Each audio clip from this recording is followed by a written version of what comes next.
এই বইটা 1100 টাকার দাম চাইছিলাম, 100 টাকার দাম বলছে। তাই এটা স্বাভাবিক, এটা কাস্টমার বলতেই পারে, এটা কোনো সাবজেক্ট না। ব্র্যান্ড খোঁজ করে আসলে ভাই এটা কি বলবো, যদি ব্র্যান্ড বলি তাহলে আসলে গড়ির ভিতরেও মানে মূল্যে মনে হয় দিন কেজি কি লাজেন গড়ি 50 টাকা 100 টাকা দিয়েও পাওয়া যায়, আবার গড়ির ভিতরে আতাইলে মনে হয় দিন কেজি কি মানে পৃথিবীতে লাজেন গড়ির ভিতরে তো দামি কোনো জিনিস নেই, মানে এমন মনে হইতে আছে। যার কারণে যারা গড়ি সম্পর্কে একটু বুঝে মানে একটু ধারণা আছে তারা এসে কিন্তু একটু বিশ্রায় ভাই এই আসেনি কি, এই কোয়ালিটি আসেনি, ওই কোয়ালিটি আসেনি। এরা আমরা মনে করেন নাকি যে একটু ভাই ব্র্যান্ড ট্রেন্ড খোঁজ করে ভাই ভালো বা কোনো বা দামি ব্র্যান্ডের মালটা আসেনি। কপিগুলো হয় বেশিরভাগ সিনেমা চায়না থেকে হয়। চায়না আপনার মনে করেন ভাই এমন কপি তৈরি করে যাও অরিজিনালের সেম টু সেম, বোঝার মতো কায়দা নাই। আবার যদি আমরা নর্মাল চান 60 টাকা 80 টাকা 100 টাকার ভিতরে আবার গড়ি হয়, মানে কোয়ালিটি হয় দেখছেন কিছু তৈরি করে কপি হয়। যে এই কারণে একটা অরিজিনাল দামি গড়ি ভাই কিনার কয়জনের সমর্থ আছে, তো সবাই তো সমর্থ নাই একটা দামি গড়ি কিনে। ধরেন এই টেকটা এটা যদি অরিজিনাল ঘড়ি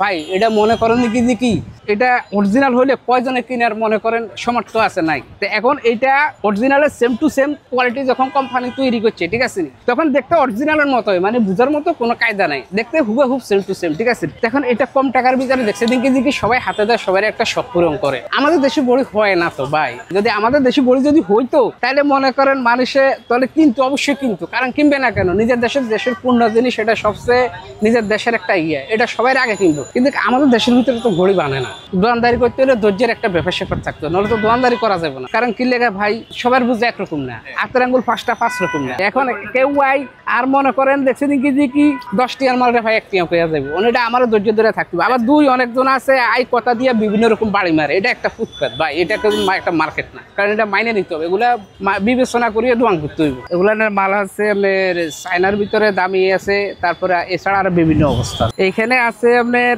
যেমন টি শার্ট আছে, সিটিজেন আছে, তারপরে সিকো আছে, রোলেক্স আছে, তারপরে রাডো আছে, সিটিজেন আছে, মাইকেল কোটস আছে। এগুলা বেশিরভাগ এগুলা চায়না থেকে ইম্পোর্ট হয়। এগুলো হলো আপনার মানে কপিয়ারি, মানে উন্নত মানের। আপনার যেমন টি শার্ট সিকো, তারপরে এবং কিবা এই যে টি শার্ট, তারপরে এছাড়া টেগুয়ার, এগুলো আপনার এগুলো বেশিরভাগ 3-4 গ্রেডের কপি, তারপরে মাস্টার কপি, বিভিন্ন গ্রেডের কোয়ালিটির কপিগুলো শোরুম থেকে কিনে ভাই, সেটা হলো একটা মার্কেটের বিষয় আলাদা ঠিক আছে। আর ফুটপাতে যারা আসে এর হলো মধ্যম শ্রেণীর লোক, এরা পুড়ে আসে 2 টাকা কমের জন্য আসে। দামের পার্থক্য এইখানে এই যে এই টি শার্ট মালটা সাপোজ কথা এটা মনে করেন এইখানে যখন আমি যেই টাকা রেটে বেচতে আসি, একটা শোরুমে ঢুকলে 200 টাকার বা 500 টাকার নর্মাল একটা ব্যবধান থাকবে, একটা সর্বনিম্ন। তো সেখানে হয়তো দোকান ভাড়া পজিশন বা স্টেপ খরচ সেখানে অনেক, আর হয়তো বা ফুটপাতে হলো দিন কি ভাই আমাদের একটু সাধারণ সীমিত লাভ হয়েছে, একটা টার্গেট থাকে 10 পিস 20 পিস মাল বেচতাম, কিছু মনে করেন 1 পিস মালে কিছু করে আইলেই বাস।